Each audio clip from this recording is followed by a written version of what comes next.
Hello, I am Harper West, developer of self-acceptance psychology, and in this video I'm going to talk about how to change your personality through self-acceptance. Well, specifically how I did it, because self-acceptance brought many remarkable changes to my life and to my personality, specifically 22 that I can identify discreetly right now. We'll talk about 12 of those today in this video, and in the next video the last 10. And I just want to have a little disclaimer, because if this list sounds a little, narcissistic or self-aggrandizing, I apologize, and please consider that I share this information not to brag, but to educate others on how they can transform themselves with the power of these ideas. And I actually can't really claim credit for making a lot of these changes. They just occurred organically, if you will. As I said in my previous video, they really occurred without any conscious effort on my part. I didn't even realize some of them had changed until years later when I looked back in self-awareness and realized I had changed so much. So here we go, the 12 ways today on how to, I changed my personality through self-acceptance. Number 1.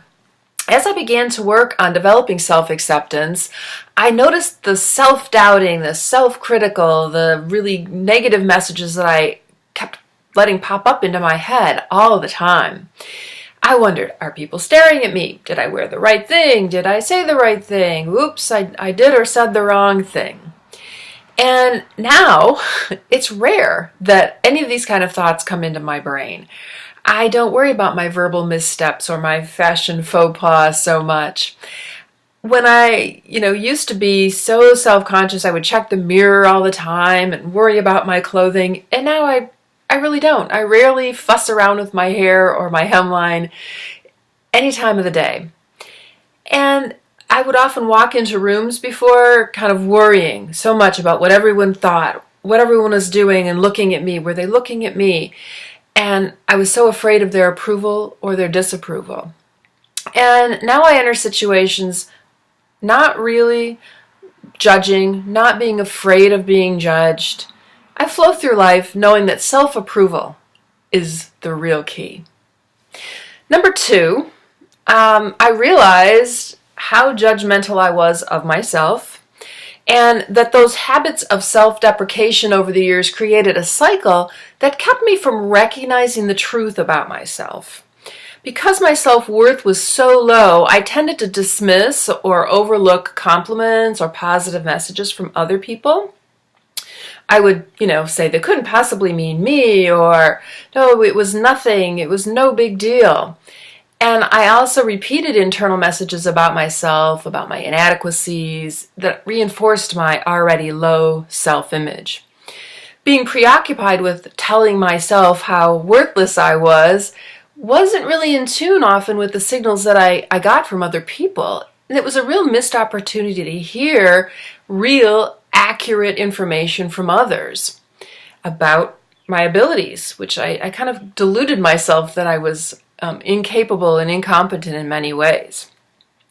Nowadays, I can honestly assess my talents and imperfections, both. And when I recognize my fault, it's with a realistic perception. It's not over blaming or shaming myself, and it doesn't also trigger a fearful or anxious emotional response. That response is often what happens when we self-shame ourselves. It becomes very fearful and anxiety producing.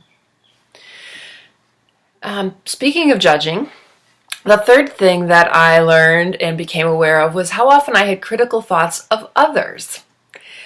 What is she wearing? Wow, his hair is weird. Why did she say that? I learned to consciously stop these. This is one of the things that I actually set about consciously to change. And I replaced them with more compassionate thoughts, or just no judgment, a neutral thought. And eventually these judgmental thoughts just faded away to basically nothing. It was amazing to me to think back about how often those thoughts came into my head and how harsh and critical I was to others in my own head. And now those thoughts rarely occur. Number 4, I am no longer falsely humble or inappropriately self-promoting. I don't sprinkle my speech with brags about my accomplishments or my experiences or my talents. I can accept and give compliments graciously, and I can also promote myself appropriately when I need to. Number 5, previously I overachieved and drove myself to perfection in pretty much everything in my life, from house cleaning to my career. And this was all, I realized, in an attempt to forestall failure or to prevent others from criticizing me. And of course, that only meant that I was a constant source of criticism to myself. Now I have high standards, but only because I value certain things. I keep a clean house just because I enjoy a clean house, not because I worry that someone's going to come over and see that I'm a slob. And I also have good morals, and I work hard, not to impress others, but because that's who I am intrinsically, and I value those character traits.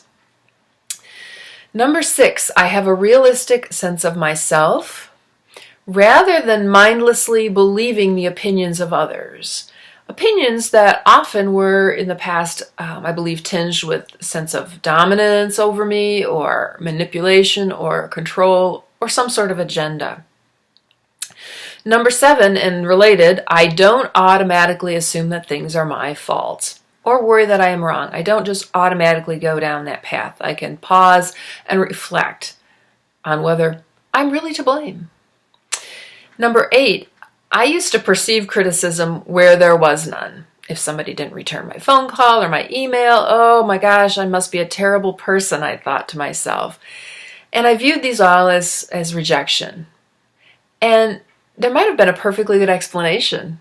Now I can realize that and not be triggered again into some sort of anxious emotional response. I can stay more calm and rational about it. Number 9, this is such an interesting one. I used to well up in tears when I was criticized, or even when I was just instructed on a new skill. I remember learning to play golf many years ago, and I was taking a lesson from a very nice golf pro, and I kept welling up in tears. And I realized now it was as if I expected myself to know how to play golf, even though I didn't. I was a beginner. Yet somehow I was criticizing myself for not having a perfect golf swing. And I realize now that I was at that time on guard, if you will, because my self-esteem was so low. Any sort of criticism triggered a fearful response. I went into the fight or flight mode just when somebody gave me a golf instruction. And this triggered what I now know is a placating behavior of crying. We in psychology know that when people cry, it's often a way to appease a more dominant other person. Today, however, it's completely different. When I hear criticism or instruction, I can calmly hear that. I actually enjoy feedback and welcome it because I can learn and grow. And the experience is not intrinsically shaming, so I can respond without emotional distress or with the placating behavior of crying. Some people handle shame in a very different way than I did. They handle shame with anger and a blaming others, lashing out at others. And this is a specific personality type that I talk about in depth in self-acceptance psychology. Number 10, another submissive behavior that I learned and practiced for many years was I would cry when I was angry. And I realize now this was also a deferential move to someone who was more dominant. It's a habit that I did to try and express myself with anger, but then also sort of modulate that with tears. I'm not really that angry, please don't hate me, kind of an attitude. This is one that is, again, just completely ended without any conscious effort on my part. Now when I'm angry, I can express myself in a direct and assertive way, but with what we call congruent affect. I'm angry and I look angry. I'm not angry and also tearful, which is very incongruent. Number 11. I mentioned this in the previous video, and this one's also very intriguing because it also changed without any effort on my part. Many people believe that their flushing when they're embarrassed, is uncontrollable. And I can tell you that for 40 years, I also blushed very easily, frequently, didn't really think about it. I just thought I was shy. Now I never blush. It's so fascinating. It's intriguing because it's actually something I wanted to change and really was always uncomfortable with blushing, and now I just don't do it. I've learned to manage my shame and my tolerance for shame, and I've improved my self-worth so that now when I get criticized or feel embarrassed, I don't blush. It's amazing the power of learning to manage your shame. And number 12, I gradually realized throughout all of my self-improvement efforts that I'd been far too submissive, far too placating, far too deferential, and lacking in assertiveness with others. In the past, I felt I had no right to protect myself. I had really only two responses. I could shut them out and be very independent and closed off from others, or I could be a doormat and a people pleaser. It was kind of all or nothing. Those were the only tools in my toolkit. And of course, this made me very fearful and avoidant in relationships because I didn't have appropriate skills to set boundaries and rules with others.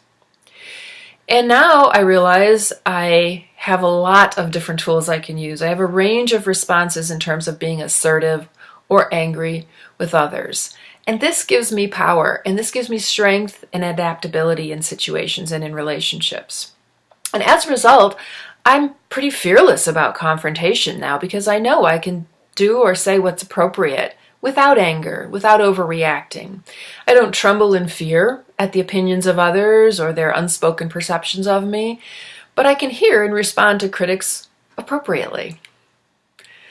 So, those are the first 12 ways that I have learned to change myself through self-acceptance. I'm wondering if you too have had experiences where you've improved your personality or changed in some way, especially if it was through self-compassion or self-acceptance. Please share your experiences in the comments, or you can comment on Facebook at Harper West Author. Go ahead and subscribe to this video, to this channel, because you're going to want to get my next video, which is the next 10 steps that I underwent to achieve self-acceptance. And I look forward to seeing you then. Be kind to yourself.